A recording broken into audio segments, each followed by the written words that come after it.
Well, welcome, and thanks all for joining us.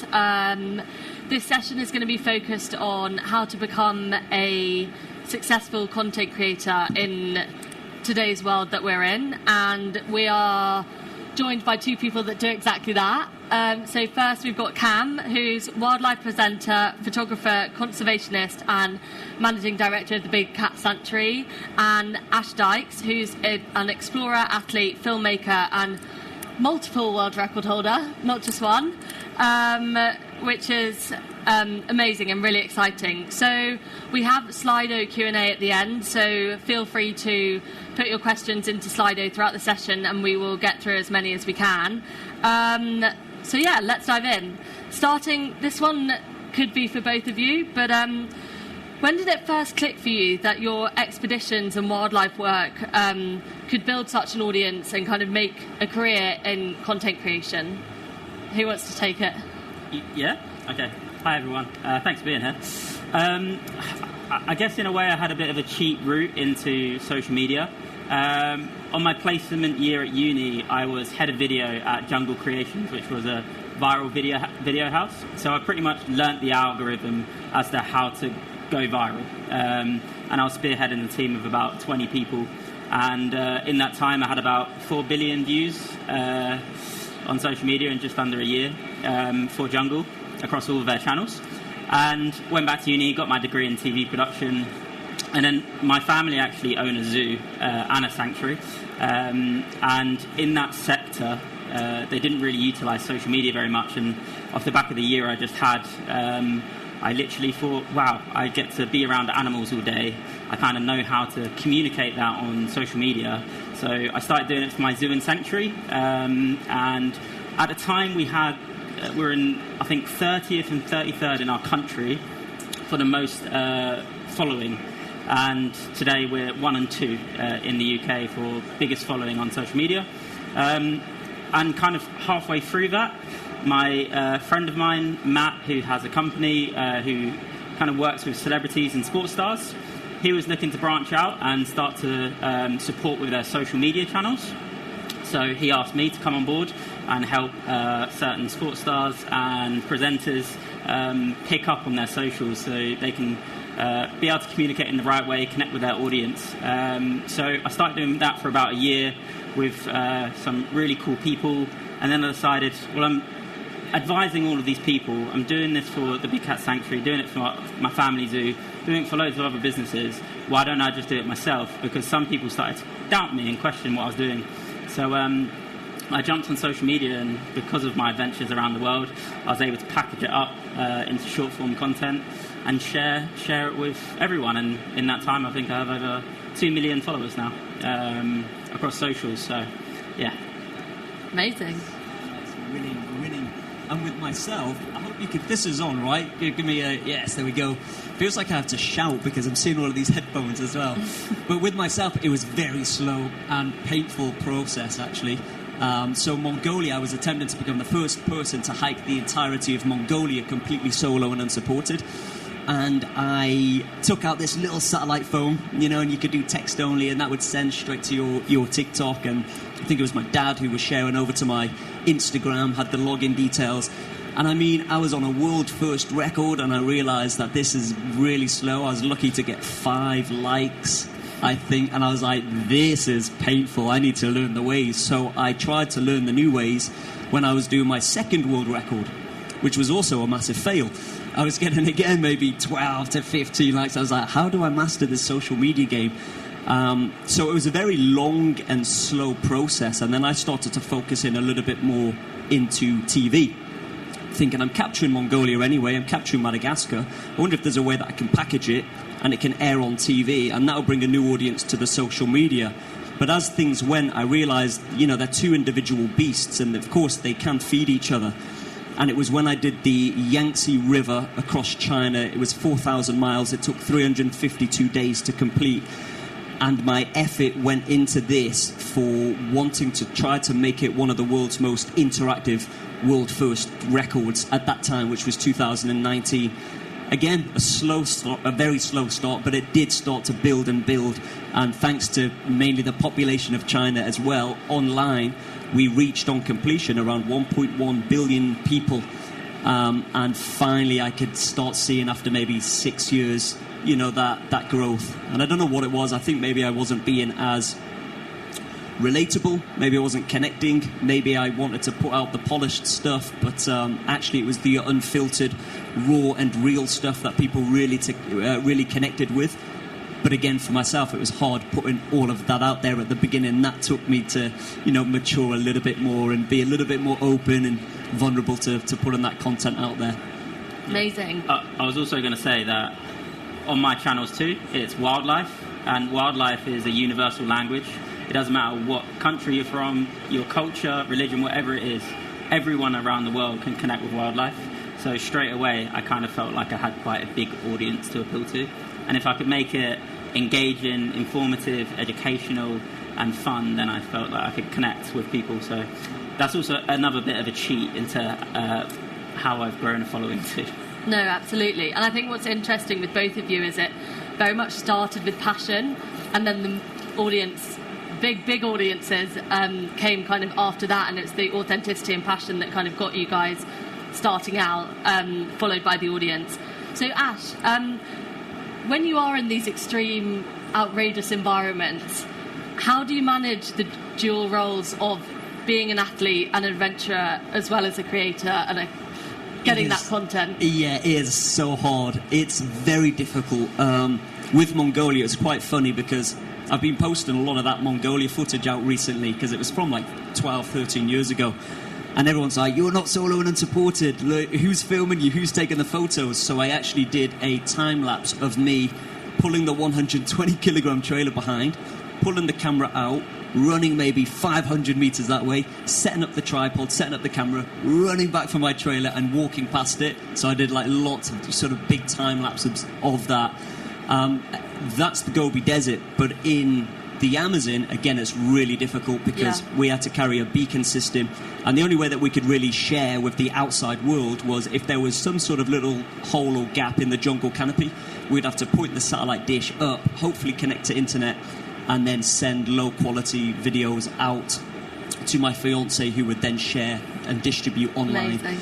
It was very difficult, but it was important that I filmed everything. Yeah. I mean, my team member was stung by the most venomous scorpion in Suriname. Of course, we were all concerned, but we've got to capture that. We've got to film it. With a jungle bacteria infection that was growing inside my leg, I had to pop it. But first, we've got to make sure we get the camera out and we capture this. It's disgusting. And so I think the barrier there is, whilst you're on an expedition, especially because you're starving, you're hungry, you've got infections, the last thing you want to do really is film. But that's often the most important time to film, because that's what people will really be able to connect with the most, once you put it out. Yeah, and that kind of follows on to my next question. How do you choose between capturing the moment and actually surviving the moment? Yeah, that's a great question. There are times that I simply haven't been able to capture the moment. Yeah. The jungles in Madagascar, I contracted the deadliest strain of malaria. So I was delirious, hallucinating, and I had to walk 5 days to the next community. I just couldn't film that. Yeah. Same with the Gobi Desert, when I was suffering from heat stroke because one of the water wells was completely dry. I had to push on for 4 days. I was doing 100 meters at a time, resting for 5 minutes in order to push on. And you know what? I think I may have captured a few bits of content, but I do remember looking back, and it was very dark footage, and I think I deleted a few clips from it, which is a shame in hindsight now. But when I look back, I was like, I don't want anyone seeing this footage. I was slowly dying, effectively. Absolutely. And I guess the camera at that point, it almost became a companion. So I wasn't necessarily sharing to share. I was sharing because I was going to end up talking to myself anyway, because I was alone for such long stretches of time that I thought just capture the moment. Yeah. There's so much kind of production that goes on behind that we don't see. And Cam, your work has a different kind of pressure attached to it. How do you balance managing the Big Cat Sanctuary with the need to create these viral moments? I don't, according to my girlfriend. Yeah, it's my life's taken like an extreme turn. 2 years ago, I was working at my family zoo. I was, going around the world, taking photos of animals with Nikon and just creating content. And then from there, I stumbled across a video going viral of a lioness stuck in a war in Ukraine, suffering from shell shock and concussion. So I decided to launch a bit of a campaign, went down to our sister charity, the Big Cat Sanctuary in Kent, not only to rescue Una, the lioness stuck in the war, but also 4 other lions, and lead the project to build them a state-of-the-art home where they could all run on grass for the first time in their life. And then from there, last year, off the back of that successful mission, I was made managing director of the Big Cat Sanctuary. So a huge, unexpected turn in my life, and I went from creating content to looking at P&Ls like every week, which was fun. But I manage a team of 100 people nearly. We have hundreds of volunteers. It's a full-time job.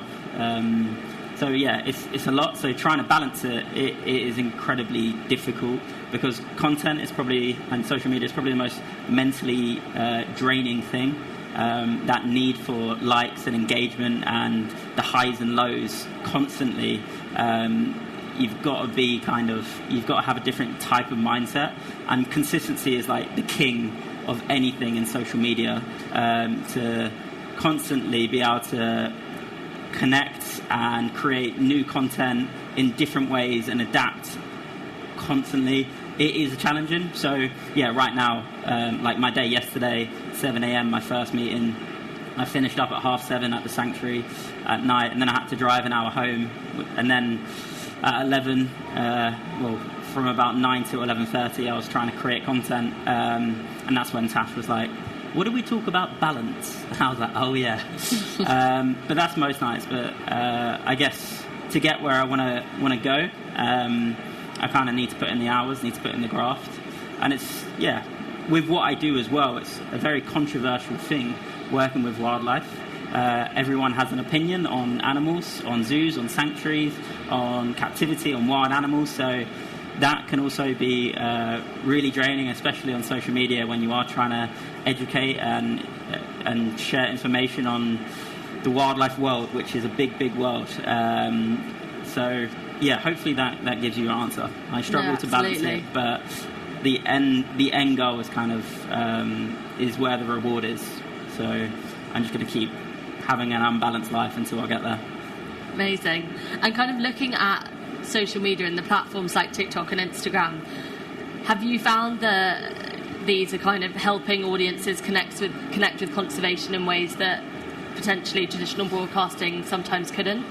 Yeah, it's authentic, it's real time. If you make it real time, it's super engaging. You can connect in a way that maybe broadcasters maybe won't, and I work in TV as well, so obviously they have their own storyline, their own narrative that works for their audiences, whereas my audience expects something completely different, and that's the fun part, is trying to constantly evolve my content in an engaging way to connect people on conservation and rescue. One of the things I did do was with the lion rescue, I did a real-time week 1, week 2, week 3 video series on TikTok of everything that went on in that lion rescue, which was a very vulnerable position to be in, because that was also showing the highs and lows of what goes into rescuing animals from a war zone, which we were the first organisation in the UK to go actively into a war to rescue big cats. And no one does it for good reason, because at any moment anything bad could happen. Bombs were falling around the centre where they were based. If they were put under anaesthetic, they could have a reaction and sadly pass on. Even just on the transport going over back to our sanctuary, something could happen. So the risks were high. Also, building a state-of-the-art centre, we had so many setbacks and problems, whether it would be contractors, the infrastructure at the sanctuary, whatever it took. So being vulnerable, but it actually connected people more, and showing that emotion in real time. We went from my first video having, actually it had about 1 million views, the first video of week 1, but by the end of it we were getting insane engagement. They followed for over a year, and off the back of it I have a book coming out this week, which is really cool. So, yeah. Amazing. And then how do you document it, especially with Ukraine and everything you did with the Lions? How do you document it in a way that's impactful but also respectful, given kind of everything that's going on? Yeah, I mean, look, what's happening in Ukraine is awful, and I have a lot of friends out there, and a lot of new friends off the back of what we did. We worked with two unbelievable women, Natalia Gozak and Natalia Popova, who go onto the front line to get big cats that are from the illegal wildlife trade and pet trade away from the bombs that are falling, and to Kyiv as a temporary holding base to try and get the lions out. And that is what they do day in, day out, and they're just amazing. But yeah, we had to treat it very carefully, especially how we communicated online. So it was mainly focusing just purely on the lions at first, but eventually when everyone started to follow the narrative, they could see how respectful we were about the situation. We didn't want to go into the politics of it all, especially as a sanctuary, so we just kept to what the narrative was and was always about, which was the lions, the illegal wildlife trade, and people coming together across countries for a beautiful thing. Absolutely. I think what's interesting with both of you is it's very much balancing the mission that you're doing plus the storytelling, whilst also keeping that engaged audience, which brings me on to something I think everyone working in the media feels right now. In an era of shrinking attention spans, how does the pressure to stay relevant impact your daily roles? Do you want to go? I think it's less about looking to stay relevant, and for me, I set off when I was 19, effectively, and I was documenting everything just for myself. I don't think I had social media for the first 4 or 5 years of adventuring. I was just doing it for the pure love and passion.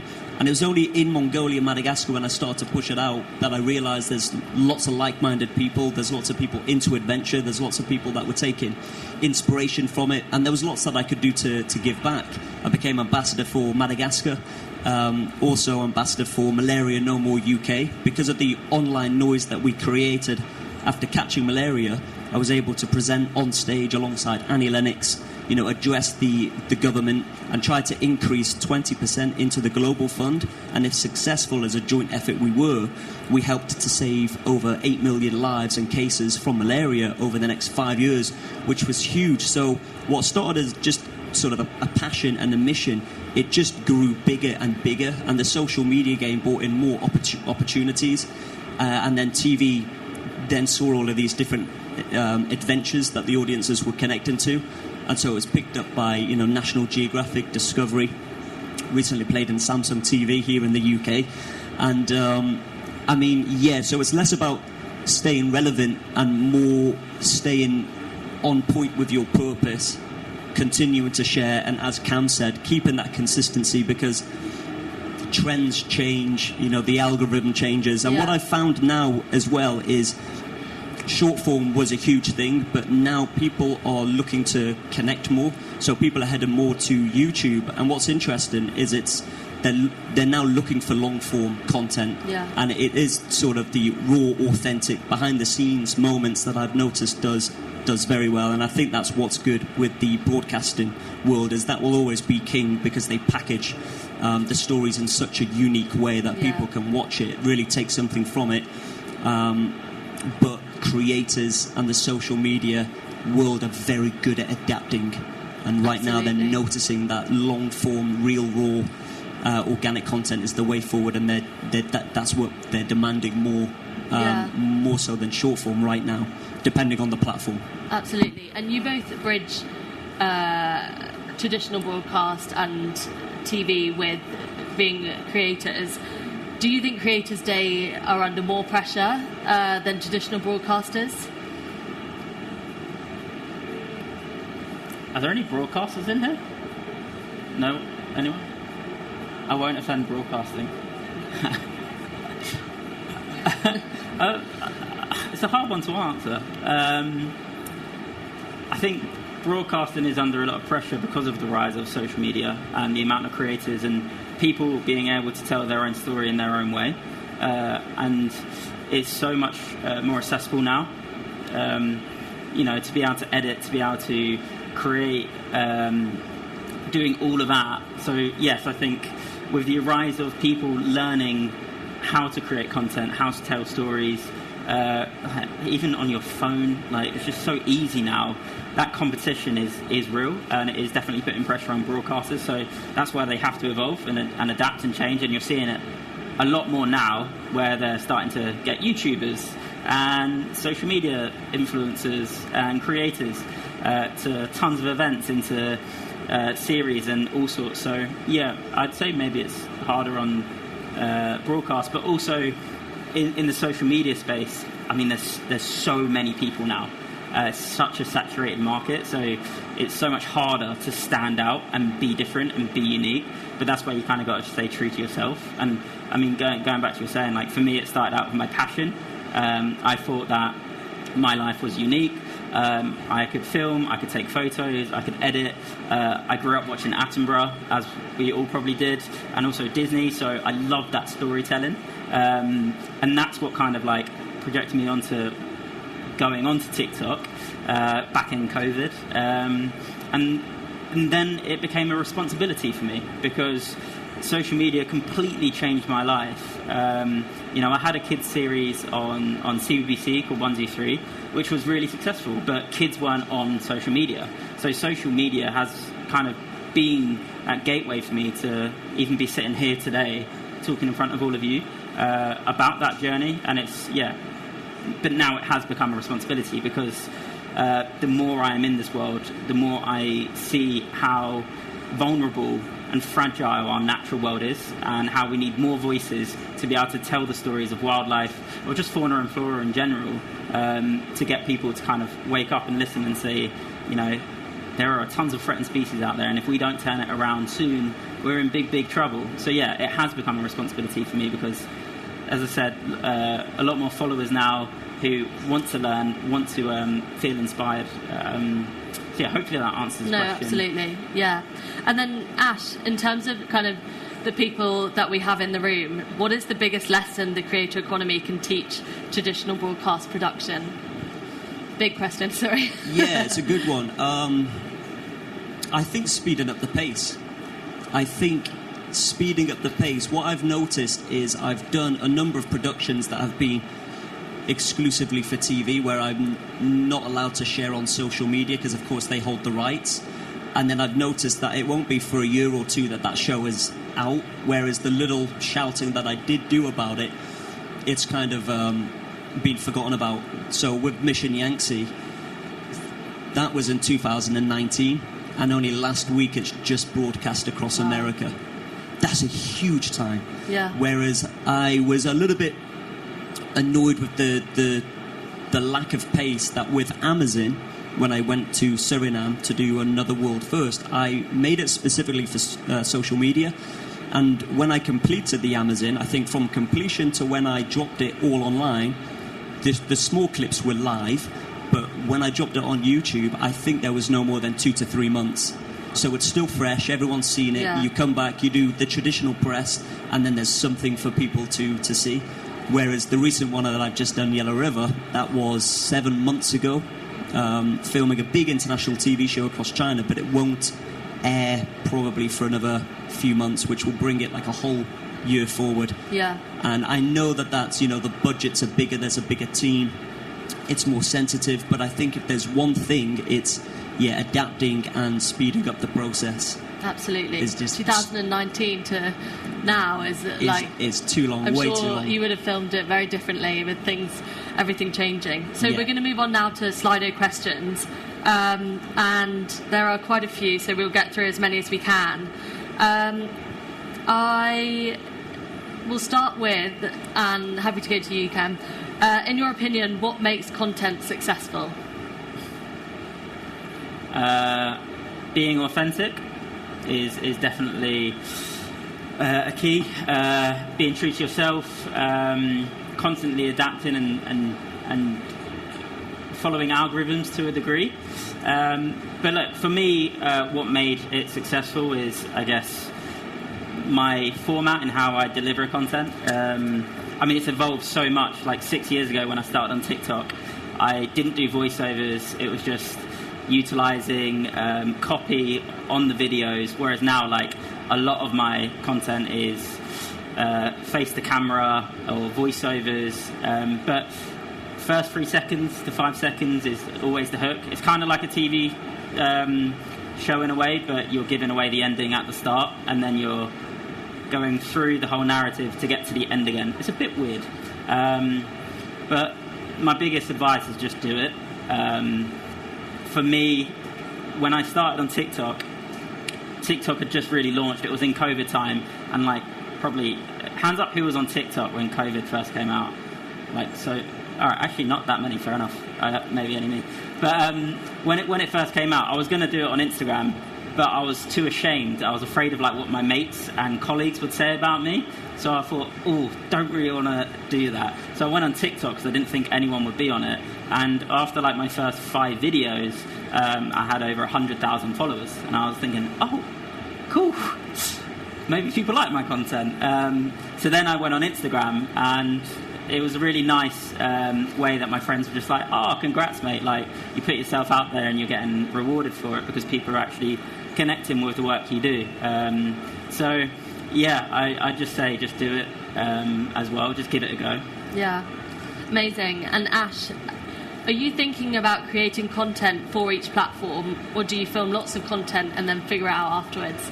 Yeah, I create lots of content, figure it out afterwards, but during the live stints, I will just get it out there on the day if I can, or I'll always be sort of 2 days behind on social media where I currently am at. And it's like with what Cam said, the hook is super important, so I'll always open it up like day 36, trekking or attempting a world first in the Amazon. I think if you can have that hook, and I think, speaking of wildlife, one of the most viral clips from the Amazon was simply just coming across a jaguar out in the wild. I'm so jealous. Yeah, it was incredible. I got very lucky, very lucky. And so, yeah, people with wildlife, with new environments, with people, with maybe tribal communities, they just love, and again, as Cam said, adapting to the trends. If there's a title that someone can read straight away, so they know what to expect, and the video delivers and follows through almost immediately. It's how you keep the attention span. And then when I'm back, I learned from what people enjoyed and didn't enjoy, studying the algorithm in a way, and I know that I've got a bank load of that content ready available. Amazing. So that's when I'll go to town, edit it, and start distributing when I'm home. Yeah, I think also when you're in the moment and survival mode, you're not going to go, this would be good for YouTube, I think. Yeah, it's hard. And they were going straight to my fiancée, as I mentioned, so she would sometimes see this horrific image or video, and then by the time she asks questions of concern, the internet's gone. Not connected, so Yeah. she has to sit on that maybe for 3-4 days with all of the comments saying, he needs to have his leg amputated or whatever it might be. So it was very hard on the personal life back at home as well, then, because loved ones aren't able to connect because you're just under the canopy, Absolutely. I was going to say, there's actually like no right format as well. Like, be serious. I could advise so many people, like, shoot it in vertical, have subtitles, like a 3-second hook, like all of these things that we're taught. If you go on ChatGPT, it will say this is what you have to do. I'm doing it with my dad at the minute. He's just starting to get some of his stuff out there with his singing and bits, and he was like, this is what ChatGPT told me in Google. I was like, honestly, like, it doesn't matter. I've seen videos that are in landscape with no subtitles and just so random and weird go viral, but and that's what I mean, is that there is just no structured format to it. It's just putting it out there and seeing if people connect, and all it takes is one video. That's literally all it takes. And same for broadcasting, all it takes is one video, and if that does well, then you're onto a winner. But then it's just staying consistent and making sure you get that second video or third video.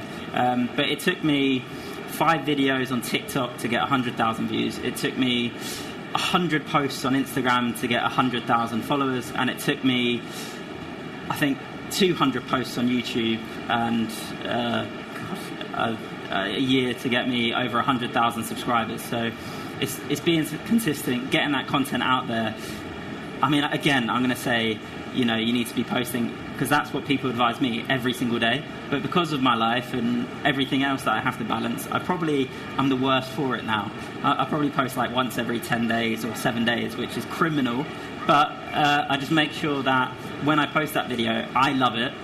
Because if I love it, others will. And the amount of people that I've seen over the years, even my brother or others, that have just posted for the sake of posting it, and they're just like, oh, well, I just need to get content out. Like, I'm always just like, do not do that. Like, if you don't believe in what you're doing, if you don't love what you're doing, do not post it. You Absolutely. know? Why will others love it if you don't? So that's why I'm really, like, clear with my content and make sure that every single post, like, I back it all the way. Yeah.